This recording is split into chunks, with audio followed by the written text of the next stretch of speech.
Hello everyone, आज हम करने वाले हैं ह्यूमन रिप्रोडक्शन के नीट पीवाईक्यूज। तो आइए बिना देरी के स्टार्ट करते हैं। Our first question is spermatogonia undergo a series of cell division statements to produce sperms. यानी कि स्पर्मेटोगोनिया के अंदर सीरीज ऑफ सेल डिवीजन होते हैं स्पर्म्स बनाने के लिए। Select the correct from the following. जो फॉलोइंग स्टेटमेंट आपको दी गई हैं इनमें से करेक्ट को फाइंड करना है। ठीक है, एक बार आइए प्रोसेस देख लेते हैं। स्पर्मेटोगोनिया से स्पर्म बनने की जो पूरी प्रोसेस होती है उसको स्पर्मेटोजेनेसिस बोलते हैं। फर्स्ट ऑफ ऑल हमारे पास स्पर्मेटोगोनिया होता है जो कि माइटोटिकली डिवाइड करता है। प्राइमरी स्पर्मेटोसाइट्स बनते हैं। प्राइमरी स्पर्मेटोसाइट्स के अंदर मेयोसिस 1 होती है जिससे सेकेंडरी स्पर्मेटोसाइट्स बनते हैं। सेकेंडरी स्पर्मेटोसाइट्स में मेयोसिस 2 होती है जिससे स्पर्मेटिड्स बनते हैं। देन स्पर्मेटिड्स अपने आप को क्या करते हैं, ट्रांसफॉर्म कर लेते हैं स्पर्मेटोजोआ के अंदर। ठीक है, देन स्पर्मेटोजोआ जब मैच्योर हो जाते हैं उन्हीं को हम स्पर्म्स बोलते हैं। ठीक है, ये पूरी प्रोसेस होती है। अब देखते हैं इससे रिगार्डिंग कौन कौन से स्टेटमेंट सही हैं और कौन कौन से स्टेटमेंट्स गलत हैं। फर्स्ट स्टेटमेंट है spermatogonia always undergo meiotic cell division, बिल्कुल गलत। देन सेकंड है primary spermatocytes divide mitotically to produce. Secondary spermatocytes नहीं, मेयोटिकली डिवाइड करता है यानी मेयोसिस करता है। Third statement is secondary spermatocytes through their second mitotic division produce haploid spermatids. ये स्टेटमेंट बिल्कुल सही है क्योंकि जो सेकेंडरी स्पर्मेटोसाइट्स हैं उनके अंदर मेयोसिस ही होता है जिससे क्या बनते हैं, स्पर्मेटिड्स बनते हैं। यानी कि स्टेटमेंट सी इज़ करेक्ट। ठीक है, देन फोर्थ स्टेटमेंट है spermatids produce spermatozoa through mitosis. जो स्पर्मेटिड हैं वो स्पर्मेटोजोआ बनाते हैं माइटोसिस के हेल्प से, बिल्कुल गलत। क्यों? क्योंकि यहाँ पे तो सिर्फ डिफ्रेंशिएशन ही होती है ना। Spermatids transform into spermatozoa by spermiogenesis. जी हाँ, बिल्कुल सही। स्पर्मेटिड से स्पर्मेटोजोआ की जो ट्रांसफॉर्मेशन की जो प्रोसेस होती है उसको स्पर्मियोजेनेसिस बोलते हैं। यानी कि ऑप्शन क्या होगा, option will be second, C and E only. ठीक है, अब बढ़ते हैं अगले क्वेश्चन की तरफ।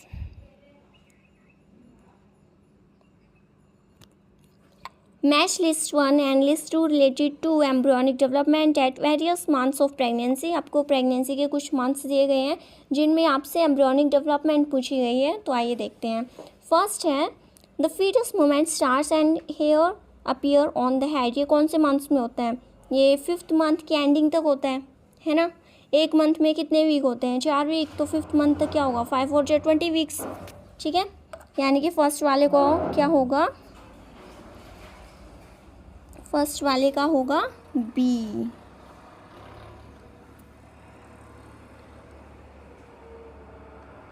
ये क्या हो रहा है, थोड़ा छोटा साइज कर लेते हैं ना। फर्स्ट वाले का बी। देन सेकंड है the fetus develop limbs and digits. Limbs और डिजीज कब बनते हैं? अप्रॉक्स 2nd मंथ में, है ना। एक मंथ में 4 वीक, तो 2nd मंथ में कितने होंगे, 4 to 8 वीक्स। यानी कि बी का थर्ड आना चाहिए। देन थर्ड है the fetus develops external genitalial organs. External genitalial organs बनते हैं कौन से मंथ्स में? फर्स्ट ट्राइमेस्टर की एंडिंग तक, यानी कि 3rd मंथ में। ठीक है, 3 4 12, यानी कि 12 वीक्स ऑफ प्रेगनेंसी। उसके बाद है जो फीटस की बॉडी है उस पर फाइन एयर आ जाते हैं, उसकी आईलिड्स सेपरेट हो जाती हैं और आईलैशेस की फॉर्मेशन हो जाती है। कौन से मंथ में होता है? ये होता है लगभग 2nd ट्राइमेस्टर की एंडिंग पे, यानी कि 6 मंथ्स पे, है ना। 6 4 24, यानी कि 24 वीक्स ऑफ प्रेगनेंसी। बाकी बचा भी यही था तो ये हो सकता था। तो आप देखें ए का 2 होना चाहिए, ए का 2, बी का 3, सी का 4 एंड डी का 1। ये कौन से में है? ऑप्शन नंबर 2, यानी कि आंसर विल बी 2। अब चलिए अगले क्वेश्चन की तरफ।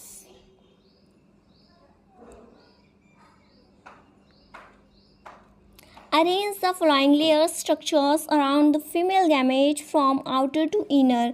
बाहर से चलना और अंदर की तरफ आना है। ठीक है, सबसे बाहर आपको पता है क्या होता है, सबसे बाहर कोरोना रेडिएटा, जो किससे मिलकर बना होता है, फॉलिकुलर सेल्स से, और जो रिच होता है हाई एल्यूरोनिक एसिड्स में, ठीक है।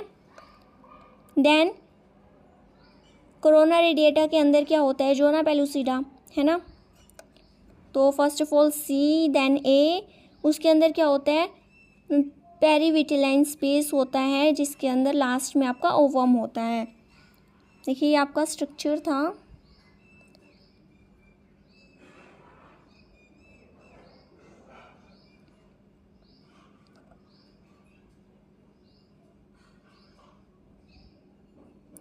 ये बाहर की तरफ जो सेल्स प्रेजेंट थे, जो मैं अभी बना रही हूँ, ये कोरोना रेडिएटा के सेल्स थे। देन अंदर की तरफ जो आपको देखने को मिली थी, ये आपकी जोना पेलुसिडा थी, ठीक है।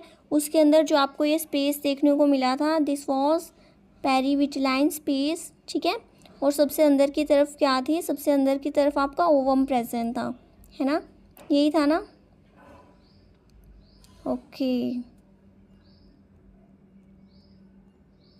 तो आंसर विल बी 3, यानी कि CABD। चलते हैं नेक्स्ट क्वेश्चन की तरफ। फर्स्ट मेंस्ट्रुएशन को क्या बोलते हैं, मेनार्के, और एंडिंग को क्या बोलते हैं, यानी कि लास्ट मेंस्ट्रुएशन को मेनोपॉज, ठीक है। चलिए नेक्स्ट क्वेश्चन की तरफ। Consider the following. The reductive division for the human female gametogenesis starts earlier than that of male gametogenesis, यानी कि मेल के अंदर गैमेटोजेनेसिस होने से पहले फीमेल के अंदर क्या है, रिडक्टिव डिवीज़न स्टार्ट हो जाती है। ये बात बिल्कुल सही है। क्यों? क्योंकि फीमेल में हो जाती है लगभग जब तक बेबी का बर्थ भी नहीं होता, है ना। एम्ब्रियोनिक डेवलपमेंट के टाइम पे ही क्या है, oogenesis स्टार्ट हो जाती है, लेकिन मेल में कब, प्यूबर्टी के टाइम पे स्टार्ट होती है। तो फर्स्ट स्टेटमेंट इज़ ट्रू, ठीक है। देन सेकंड स्टेटमेंट है, the gap between the first meiotic division and the second meiotic division is much shorter for males compare to females. हाँ, क्योंकि फीमेल के केस में तो अरेस्ट हो जाती है ना, लेकिन मेल्स के केस में ऐसा कुछ नहीं होता। तो सेकंड स्टेटमेंट भी ट्रू है। देन थर्ड स्टेटमेंट है, the first polar body is associated with the formation of primary oocyte।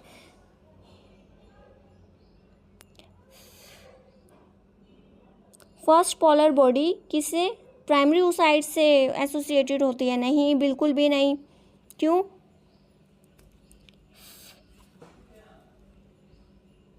क्योंकि सेकेंडरी oocyte बनता है ना, या देन LH है luteinizing hormone, surge leads to disintegration of the endometrium and onset. नहीं, बिल्कुल गलत। क्यों? क्योंकि LH क्या करता है, LH से तो बेसिकली आपका ओव्यूलेशन होता है, ठीक है। तो C and D are false and A and B are true. तो आंसर विल बी फर्स्ट। चलिए आगे चलते हैं। Find the correct statement. Correct statement को फाइंड करना है। In human pregnancy the major organ systems are formed at the end of 12 weeks. 12 weeks के end पे, यानी कि अप्रॉक्स थर्ड मंथ में। हाँ, हमें पता है थर्ड मंथ तक आते आते जो मेजर ऑर्गन सिस्टम्स है वो बन जाते हैं, यानी कि ए वाला ट्रू है। देन सेकंड है, in human pregnancy the major organ systems are formed at the end of 8 weeks. 8 weeks के एंडिंग पे बन जाते हैं, बिल्कुल गलत। नहीं।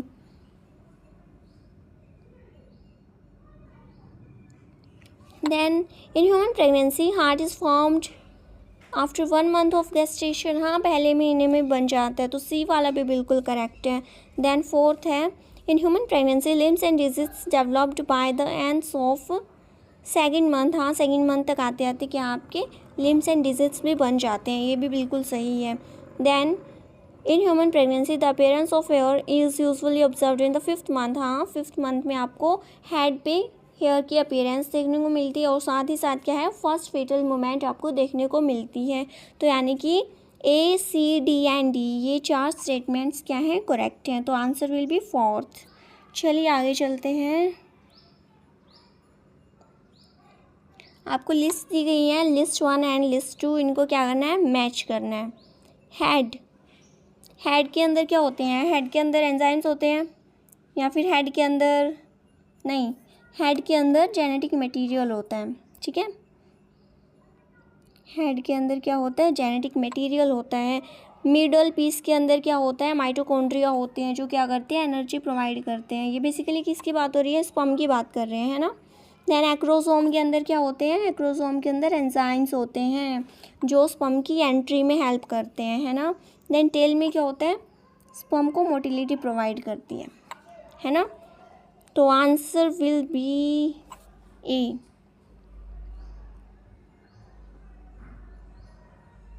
Answer will be A. चलिए आगे चलते हैं।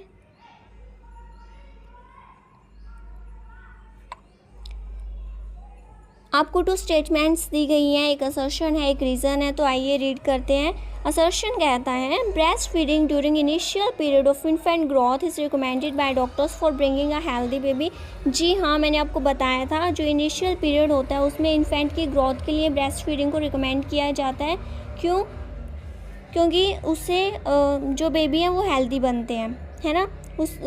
क्योंकि जो कोलेस्ट्रॉम जो स्टार्टिंग का मिल्क होता है उसमें बहुत सारे एंटीबॉडीज़ होते हैं, और जो मेन एंटीबॉडी होती है मैंने आपको बताया था कौन सी होती है, IgA एंटीबॉडी, ठीक है, जो बेबी के लिए क्या है, बहुत ही ज़्यादा एसेंशियल होती है, ठीक है। इसका रीज़न क्या दिया गया है, colostrum contains several antibodies absolutely essential to develop resistance for the new born baby. जी हाँ, ये बिल्कुल सही है। तो A and B are correct and R is the correct explanation of A। तो आंसर विल बी फास्ट, ठीक है।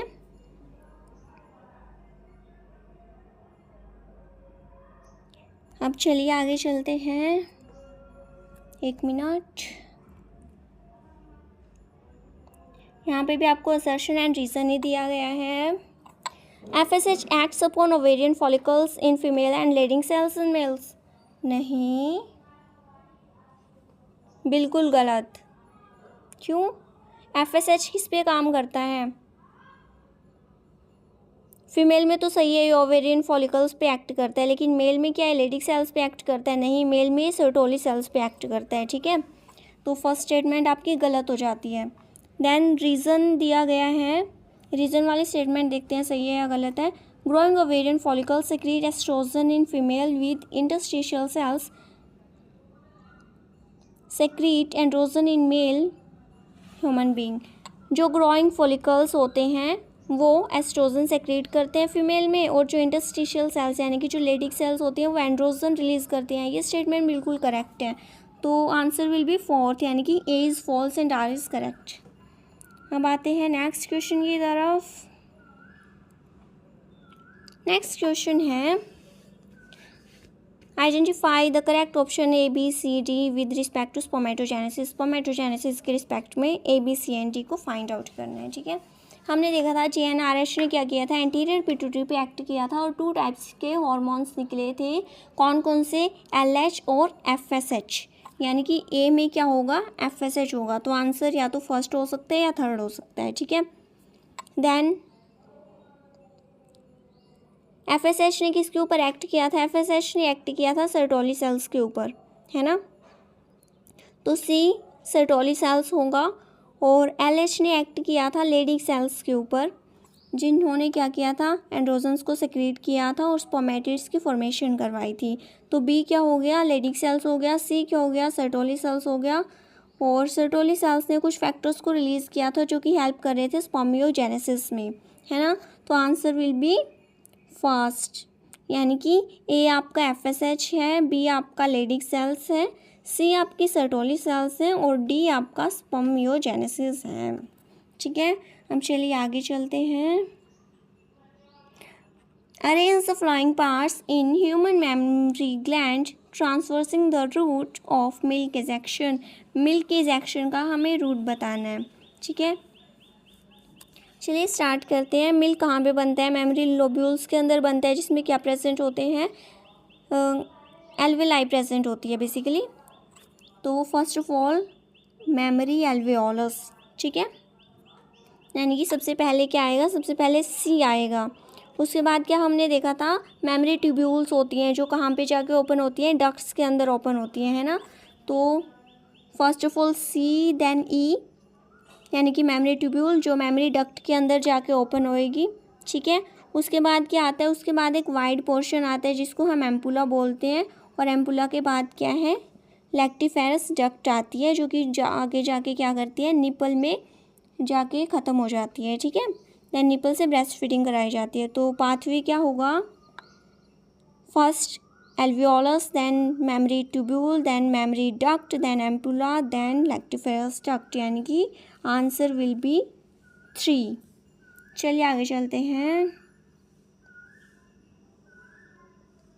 आपको अब दोबारा से क्या है, असर्शन एंड रीज़न दिया गया है। चलिए एक बार रीड करते हैं। During menstrual cycle the ovulation takes place approximately on 14th day. Ovulation कौन से दिन पे होता है, 14th डे पे होता है। हाँ, rapid secretion of LH in the middle of menstrual cycle induces rupture of graafian follicle and therefore the release of ovum. जी हाँ, मैंने आपको बताया था ओव्यूलेशन किसकी वजह से होता है, LH की जो सर्ज होती है उसकी वजह से ही ओव्यूलेशन होता है। और LH सर्ज कब आती है, approximately in the middle of the cycle, ठीक है, साइकिल के मिडल में आती है। तो A भी सही है, R भी सही है, और ये इसको एक्सप्लेन भी कर रहा है। तो both A and R are correct and R is the correct explanation of A। अब चलिए आगे चलते हैं। अब आपको दोबारा से एक लिस्ट दी गई है, match list 1 and list 2 relating to human female genitalia. जो ह्यूमन फीमेल है उसके एक्सटर्नल जेनिटिलिया से रिगार्डिंग आपको कुछ क्वेश्चंस दिए गए हैं, लिस्ट दी गई है, बेसिकली आपको उसको मैच करना है, ठीक है। मॉन्स प्यूबिस क्या होता है, मॉन्स प्यूबिस बेसिकली सबसे बाहर वाला रीजन होता है जो कि फैटिगेशन ऑफ सेल्स होता है, जिसके ऊपर क्या है, हेयर होते हैं और स्किन होती है ना। तो फर्स्ट का क्या आना चाहिए, फर्स्ट का आना चाहिए B।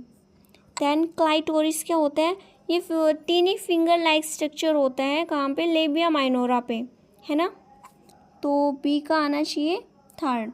देन हाइमन क्या होता है, हाइमन एक छोटी सी मेम्ब्रेन होती है जो पार्शियली कवर कर रही होती है किसको, वजाइना को। तो a thin membrane like structure covering vaginal opening. तो 3 का क्या आना चाहिए, D। देन लेबिना मेजोरा, ये आपको गलत दिया गया है, ये लेबिया मेजोरा होता है, ठीक है। ये क्या होता है, fleshy fold of tissue surrounding कर रहे होते हैं जो कि वजाइनल ओपनिंग्स को, यानी कि इनके अकॉर्डिंग आंसर क्या आना चाहिए, फर्स्ट का 2, देन 3, देन 4, देन 1। तो answer will be first. Let us take highlighter, answer will be first. चलिए आगे चलते हैं।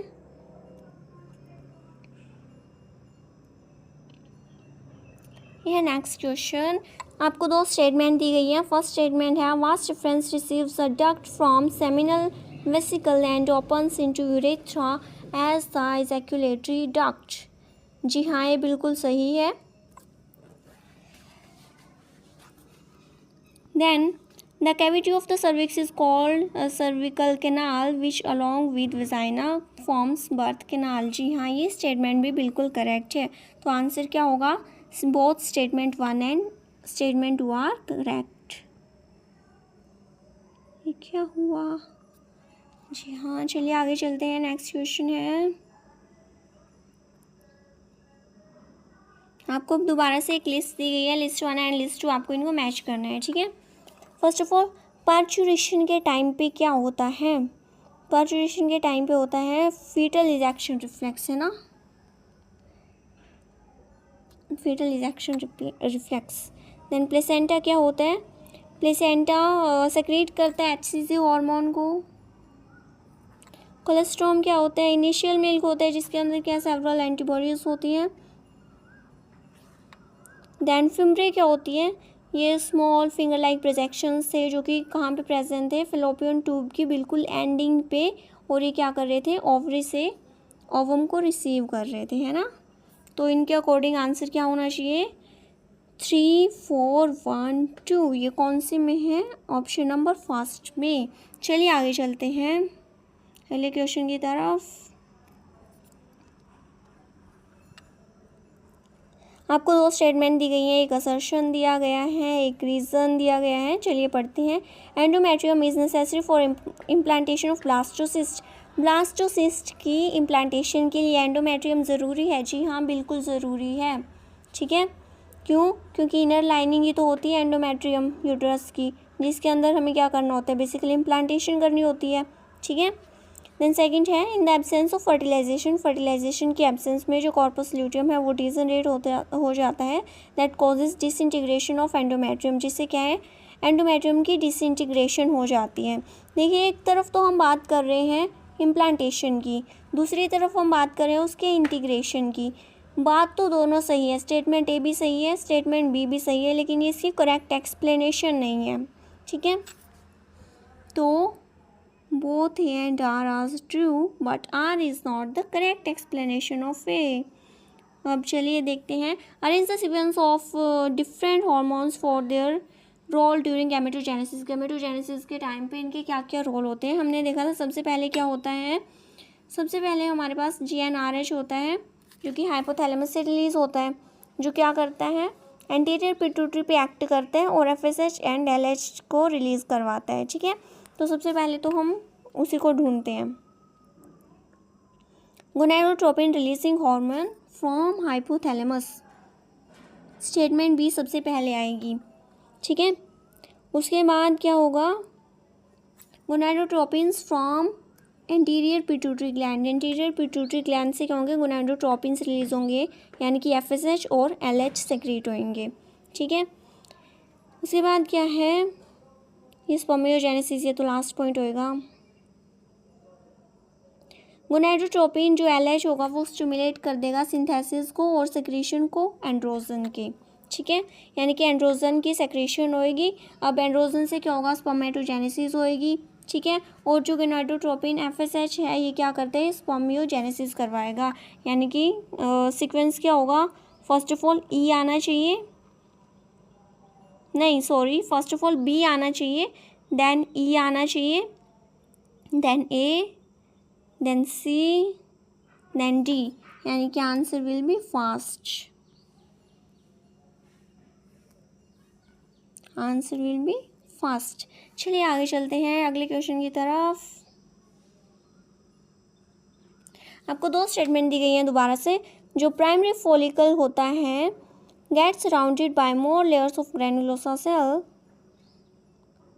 a thicker sauce filled cavity antrum, now it is called secondary follicle। बिल्कुल गलत, क्योंकि देखिए जो ग्रैनुलोसा सेल्स जब बहुत ज़्यादा हो जाती हैं उनके बाहर थिक्का भी आ जाता है, और जब एंट्रम भी अच्छे से क्या है डेवलप हो जाती है, वो कौन सी स्टेज होती है, वो सेकेंडरी नहीं बल्कि टर्शरी फॉलिकल होता है। टर्शरी फॉलिकल में बेसिकली आपकी जो एंट्रम है वो डेवलप होनी स्टार्ट होती है। ग्रेफियन फॉलिकल जो आपका मेच्योर फॉलिकल होता है उसमें अच्छे से एंट्रम डेवलप होती है, यानी कि ए वाली स्टेटमेंट तो बिल्कुल गलत है। ठीक है, देन सेकेंड स्टेटमेंट है Graafian follicle ruptures to release the secondary oocyte from the ovary by the process is called ovulation. ये बिल्कुल सही है, और ये कब होता है, ये 14th डे पे होता है अप्रॉक्सीमेटली, जब LH की सर्ज आ जाती है। ठीक है, तो statement 1 is correct and 2 is true, तो आंसर विल बी 4th। चलिए अगले की तरफ। अब दोबारा से आपको स्टेटमेंट दी गई है फर्स्ट एंड सेकेंड, देखते हैं।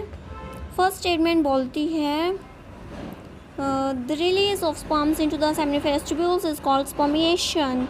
जी हाँ, ये बिल्कुल सही है। Then spermiogenesis is the process of formation of sperms from spermatogonia. Spermatogonia से स्पर्म का बना, उसको हम स्पर्मिएशन, उसको हम स्पर्मियोजेनेसिस बोलते हैं। बिल्कुल गलत, उसको हम क्या बोलते हैं स्पर्मेटोजेनेसिस बोलते हैं।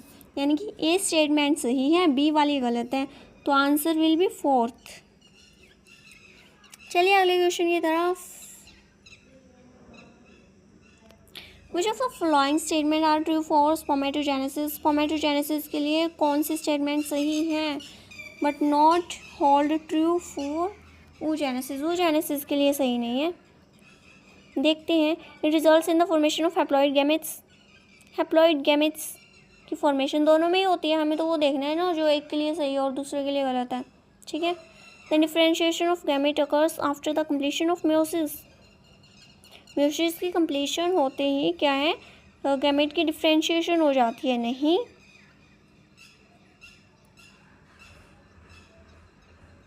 ये बात स्पर्मेटोजेनेसिस के लिए तो सही है, oogenesis के लिए तो सही नहीं है। क्यों? क्योंकि जो मियोसिस होती है oogenesis में, उसके अंदर तो अरेस्ट स्टेज आती है ना 2 बार। तो मतलब ऐसा तो नहीं होता कि एक मियोसिस कंप्लीट हुई और उसके बाद ही मतलब वो डिफरेंशिएट हो गए गैमेट्स के अंदर, है ना, ऐसा नहीं होता। तो बी स्टेटमेंट होगी एक तो। Then meiosis occur continuously in a mitotically dividing stem cell population. जो मियोसिस है वो कंटिन्यूसली होती रहती है, नहीं वो अरेस्ट हो जाती है ना। स्टार्ट कब होती है? जब एम्ब्रियोनिक डेवलपमेंट हो रही होती है उस गर्ल की, है ना। और उसकी एंडिंग कब आती है? वो बेसिकली एंड हो जाती है जब स्पर्म एंट्री लेता है फर्टिलाइजेशन करने के लिए, है ना। तो ये भी क्या है, स्पर्मेटोजेनेसिस के लिए सही है लेकिन oogenesis के लिए गलत है, तो स्टेटमेंट सी भी हो जाएगी। देन उसके बाद है it is controlled by the luteinizing hormone and follicle stimulating hormone secreted by the anterior pituitary. ये तो दोनों के केस में ही सही है, हमें ये नहीं ढूंढना, ठीक है। Then it is initiated in puberty. Puberty के टाइम पे स्पर्मेटोजेनेसिस स्टार्ट होती है लेकिन oogenesis नहीं। तो आंसर क्या होगा? B, C and E only, ठीक है। चलिए आगे चलते हैं। oogenesis कब स्टार्ट हो जाती है? एम्ब्रियोनिक डेवलपमेंट की स्टेज पे स्टार्ट हो जाती है ना। Then arrange the components of mammary gland. Mammary gland की जो कंपोनेंट्स हैं उनको हमें क्या करना है? अरेंज करना है from proximal to distal. Proximal से डिस्टल की तरफ। प्रॉक्सिमल मैंने आपको बताया था पास का रीजन, और डिस्टल यानी कि दूर का रीजन। तो देखिए सबसे पहले क्या होता है, मेमरी लोब्यूल्स के अंदर मिल्क की फॉर्मेशन होती है। कहाँ पे? एल्विलाई के अंदर। तो सबसे पहले क्या होगा? सबसे पहले एल्विलाई आएगी, यानी कि फर्स्ट ऑफ ऑल सी आएगा। सी के बाद क्या होगा? मेमरी ट्यूब्यूल्स प्रेजेंट होंगे। ट्यूब्यूल्स जाकर कहाँ पे मिलते हैं? डक्ट के अंदर मिलते हैं, यानी कि CEA।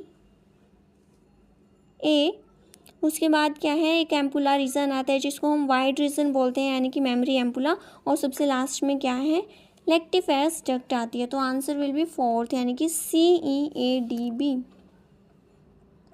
चलिए अगले क्वेश्चन की तरफ।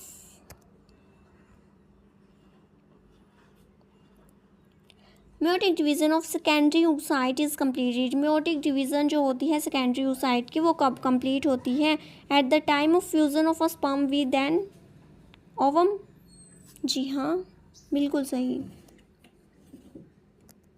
जिसके बाद क्या बनता है?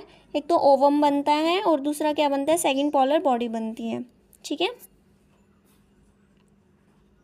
चलिए अगले क्वेश्चन की तरफ। Which of the following secrete the hormone relaxin. Relaxin को कौन सेक्रेट करता है? मैंने आपको बताया था। रिलैक्सिन बेसिकली सेक्रेट होता है प्रेगनेंसी के लेटर फेज में ओवरी से, और सेक्रेट कौन करता है? Corpus luteum. अगले क्वेश्चन की तरफ चलते हैं। विच of the flowing hormone levels will cause release of ovum from the Graafian follicle. Graafian follicle से ओवम का रिलीज किसकी वजह से होता है? हाई कंसनट्रेशन किसकी होनी चाहिए? LH की, लेकिन इसकी लो दी गई है। उसके अलावा किसकी हाई कंसनट्रेशन होनी चाहिए? एस्ट्रोजन की, है ना। आपने देखा था जब LH की सर्च आई थी 14th डे पे, उसी के आसपास जो 13th डे था उस पे एस्ट्रोजन की भी तो पीक आई थी ना। तो एस्ट्रोजन की भी क्या है? हाई कंसनट्रेशन रहनी चाहिए, ठीक है। जो एमनियन होता है मेमेलियन एम्ब्रियो का, ये किससे डिराइव होता है? एक्टोडर्म एंड मेसोडर्म से। ये आपकी न्यू NCERT में तो गिवन नहीं है, बट ये जो PYQ है ये बहुत पुराना है, तो इसलिए यहाँ पे पूछा गया है। आप बिल्कुल भी डीमोटिवेट ना हो कि ये तो हमें आता ही नहीं है। चलिए several hormones like HCG, HPL, estrogen, progesterone, ये कौन प्रोड्यूस करता है? बेसिकली प्लेसेंटा, मैंने आपको बताया था। और इनके अलावा मैंने 5 हार्मोन्स आपको बताए थे जिनका लेवल क्या है? हाई रहता है। किस टाइम पे? प्रेगनेंसी के टाइम पे। वो भी आपको लर्न होने चाहिए, ठीक है। कौन कौन से थे वो? Estrogen, progesterone, prolactin, cortisol and एक और था, कौन सा था? देख लेना आप, मैंने आपको बताया था। How many secondary spermatocytes are required to form 400 million spermatozoa? 400 million spermatozoa बनाने हैं किससे? सेकेंडरी स्पर्मेटोसाइट्स से। देखिए जो सेकेंडरी स्पर्मेटोसाइट्स हैं वो बेसिकली क्या होते हैं? 20 होते हैं, है ना। नहीं एन होते हैं, हैप्लॉइड होते हैं। एक minute, let me revise. Secondary spermatocyte से जब स्पर्मेटिड्स बनते हैं, यानी कि एक सेकेंडरी स्पर्मेटोसाइट से 2 स्पर्मेटिड्स बनते हैं और वही आगे जाके मैच्योर हो जाते हैं स्पर्मेटोजोआ के अंदर, यानी कि 1 से 2 बन रहे हैं। तो यहाँ पे हमें कितने स्पर्मेटोसाइट्स चाहिए 400 मिलियन बनाने के लिए? इसको डिवाइड करो 2 के साथ तो कितना आया? 200 मिलियन। हाँ बिल्कुल, तो answer will be this. Then आपके पास नेक्स्ट क्वेश्चन है, fertilization in humans practically feasible only. Humans के केस में जो फर्टिलाइजेशन है वो किस टाइम पे ही फिजिबल होगा? फर्स्ट ऑप्शन है the sperms are transported into cervix. Sperms को उस टाइम पे सर्विक्स में ट्रांसपोर्ट किया जाए जब ओवम को रिलीज हुए 48 आवर्स हो गए। कहाँ पे? यूट्रस में। नहीं, यूट्रस के अंदर तो होती नहीं है फर्टिलाइजेशन। कहाँ पे होती है? फैलोपियन ट्यूब में होती है। तो क्या होना चाहिए? फैलोपियन ट्यूब में होना चाहिए ना वो। देखते हैं। The sperms are transported into vagina just after the release of ovum in fallopian tube. जी हाँ, ये बिल्कुल सही है कि फैलोपियन ट्यूब में एग को रिलीज़ किया गया और उसी टाइम पे जो स्पर्म है वो उन्होंने भी क्या है, वजाइना के अंदर एंट्री ली। तो ऑब्वियसली बात है वो भी क्या है, पहुंच जाएंगे कहाँ पे? फैलोपियन ट्यूब पे, और जाके क्या है, फर्टिलाइजेशन कर लेंगे। Then the ovum and sperms are transported simultaneously to ampullary isthmic junction of fallopian tube. अगर स्पर्म और ओवम एक साथ पहुंच जाए एम्पुलरी इस्थमिक जंक्शन में, तो उस टाइम पे भी क्या है, फर्टिलाइजेशन हो सकती है। तो इसमें क्या है, 2 आंसर्स करेक्ट है, सेकंड एंड थर्ड। ठीक है, एक मिनट, सेकंड एंड थर्ड। चलिए आगे चलते हैं। Identify the correct statement on inhibin. Inhibin की करेक्ट स्टेटमेंट फाइंड आउट करनी है। It is produced by nerve cells in testis. Nerve cells इसको सेक्रेट करती हैं। कब से? इसको तो सेक्रेट वो करती है ना, नहीं सही है, नर्व सेल्स इसको सेक्रेट करती हैं and inhibits the secretion of LH. LH की सेक्रेशन को नहीं रोकते, एफएसएच की सेक्रेशन को रोकते हैं। तो फर्स्ट वाला तो नहीं हो सकता। देन सेकंड है inhibits the secretion of FSH, LH and prolactin. नहीं, ये सबकी सेक्रेशन को इनहिबिट नहीं करता है। देन थर्ड है is produced by granulosa cells in ovary and inhibits the secretion of FSH. हाँ जी हाँ, बिल्कुल सही है, मैंने आपको बताया था। कौन रिलीज़ करता है इसको? कॉर्पस ल्यूटियम की ग्रेनुलोसा सेल्स रिलीज़ करती हैं। ठीक है, जो कि क्या है, नेगेटिव फीडबैक देती हैं। किसके लिए? एफएसएच को एफएसएच की सेक्रेशन को रोकने के लिए। ठीक है, चलते हैं अगले क्वेश्चन की तरफ। जीएनआरएच एक हाइपोथैलेमिक हार्मोन है, needed in reproduction, acts on. किस पे एक्ट करता है? एंटीरियर पिट्यूटरी पे एक्ट करता है। और किसके सेक्रेशन को स्टिमुलेट करता है? एलएच और एफएसएच। देखिए कहाँ पे लिखा गया है, anterior pituitary stimulates secretion of. First option he correct है। चलिए अगले क्वेश्चन की तरफ।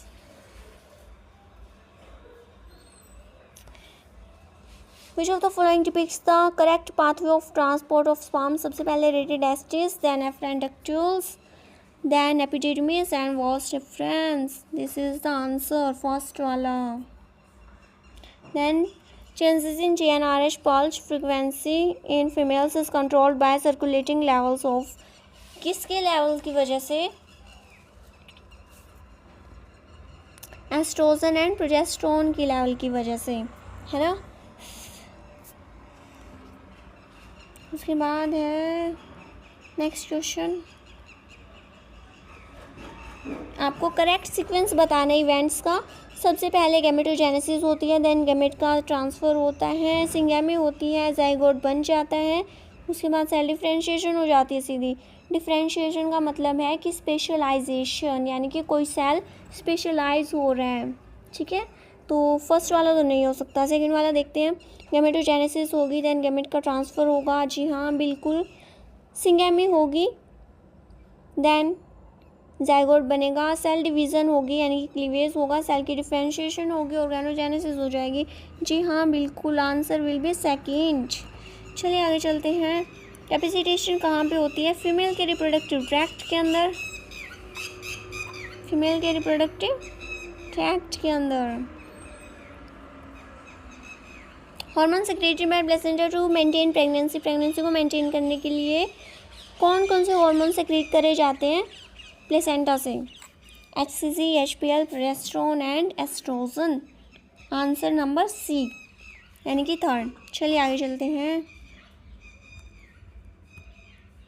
What's happening? ये मैश दिया गया है, ओके। फर्स्ट है ओवरी। ओवरी से क्या सेक्रेट होता है? Estrogen and progesterone. प्लेसेंटा क्या सेक्रेट करता है? Human chorionic gonadotropin.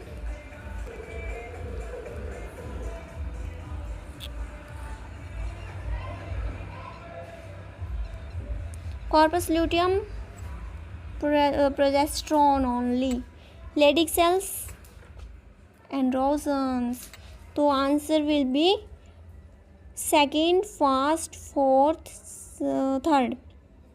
यहाँ पे second, first, fourth, third. Answer number first. चलिए आगे चलते हैं। हमको दोबारा से फिर ऐसा दिया गया है। अच्छा, प्लेसेंटा बेसिकली क्या करता है? सेक्रेट करता है ह्यूमन क्रायोनिक गोनाडोट्रोपिन, है ना, जो ना पेलुसिडा ओवम की बाहर वाली लेयर है। बल्बोयूरेथ्रल ग्लैंड, इसी का दूसरा नाम क्या है? Cowper's gland. ये क्या करती है? लुब्रिकेशन में हेल्प करती है ना। देन लेडिक सेल्स से क्या करते हैं? एंड्रोजन्स को सेक्रेट करते हैं। तो आंसर क्या होना चाहिए? 2, 3, 4 एंड 1। 2, 3, 4, 1। Answer number fourth. छोड़िए, टिक लगा देते हैं। चलिए आगे। स्पर्मियोजेनेसिस और स्पर्मिएशन में क्या डिफरेंस होता है? स्पर्मियोजेनेसिस तो होता है स्पर्मेटिड से स्पर्मेटोजोआ का बनना, और स्पर्मिएशन होता है मैच्योर स्पर्म का रिलीज होना। कहाँ से? सेमनीफेरस ट्यूब्यूल से। तो spermiogenesis, spermatozoa are formed while in spermation, spermatozoa are released from answer number B. In spermiogenesis, spermatozoa are formed while in spermation, spermatozoa are released from the Sertoli cells into the cavity of seminiferous tubules. बिल्कुल सही। Select the correct statement. Correct statement को find करना है। LS trigger करता है secretion of androgen को from Leydig cells से नहीं। FSH स्टिमुलेट करता है सेटोली सेल्स को which help in the spermiogenesis. जी हाँ बिल्कुल सही। क्या इनकरेक्ट फाइंड करनी है? फर्स्ट वाला सही था। एलएच ट्रिगर करता है secretion of androgens from Leydig cells, बिल्कुल सही। देन सेकंड एफएसएच स्टिमुलेट करता है सेटोली सेल्स को, जो कि क्या करती हैं? स्पर्मियोजेनेसिस करवाती हैं, ये भी बिल्कुल सही। देन एलएच ट्रिगर करता है ओव्यूलेशन को इन द ओवरी, ये भी बिल्कुल सही। देन एलएच और एफएसएच का जो लेवल है वो डिक्रीज रहता है फॉलिकुलर फेज में, बिल्कुल गलत। क्यों? क्योंकि इनका जो लेवल है वो आराम आराम से बढ़ रहा होता है ना। चलिए बढ़ते हैं अगले क्वेश्चन की तरफ। Which of the following hormones is responsible for both the milk ejection reflex and fetal ejection reflex? कौन सा हार्मोन था वो? दैट वाज ऑक्सीटोसिन ना। और मिल्क की फॉर्मेशन कौन करवाता है? प्रोलैक्टिन करवाता है, ठीक है। Next question is no new follicles develop in the luteal phase of menstrual cycle. Menstrual cycle का जो ल्यूटियल फेज होता है उसमें कोई भी क्या नहीं होती? फॉलिकल्स की डेवलपमेंट नहीं होती। क्यों? क्योंकि जो एफएसएच और जो एलएच का लेवल है वो ल्यूटियल फेज में लो रहता है। Answer will be first. Extrusion of second polar body from egg nucleus occurs. जो सेकेंड पोलर बॉडी है उसकी फॉर्मेशन किस टाइम पे होती है? जब म्योसिस 2 कंप्लीट हो जाती है। और म्योसिस 2 कब कंप्लीट हो जाती है? जब स्पर्म एंट्री कर लेता है और फर्टिलाइजेशन नहीं होती है ना, फर्टिलाइजेशन से पहले और स्पर्म की एंट्री के बाद, तो after the entry of sperm but before fertilization. Now the next question is select the correct option of haploid cells from the following groups. इन फॉलोइंग ग्रुप्स में से आपको सारे के सारे हैप्लॉइड सेल्स निकालने हैं. प्राइमरी स्पर्मेटोसाइट कैसा है, डिप्लॉइड है ना. अगले ऑप्शन पे चलें. प्राइमरी oocyte कैसा है, डिप्लॉइड है. अगले ऑप्शन पे चलें. सेकेंडरी स्पर्मेटोसाइट कैसा है, हैप्लॉइड. वाव. फर्स्ट पोलर बॉडी कैसी है, हैप्लॉइड. ओवम कैसा है, हैप्लॉइड. तो answer will B third. Now it's the last question. The yellowish fluid colostrum secreted by mammary glands of mother during the initial days of lactation has abundant antibodies. और सबसे main कौन सी होती है, IgA. ये किस type की immunity है, ये है पैसिव इम्यूनिटी, यानी कि ये डायरेक्ट मम्मी से पास हो रही है किसमें, बेबी के अंदर. ठीक है, ये आप बेसिकली आप इम्यूनिटी के बारे में डिजीज़ वाले चैप्टर में पढ़ेंगे. ठीक है. So this was today's lecture. I hope आपको समझ आया होगा. Thank you.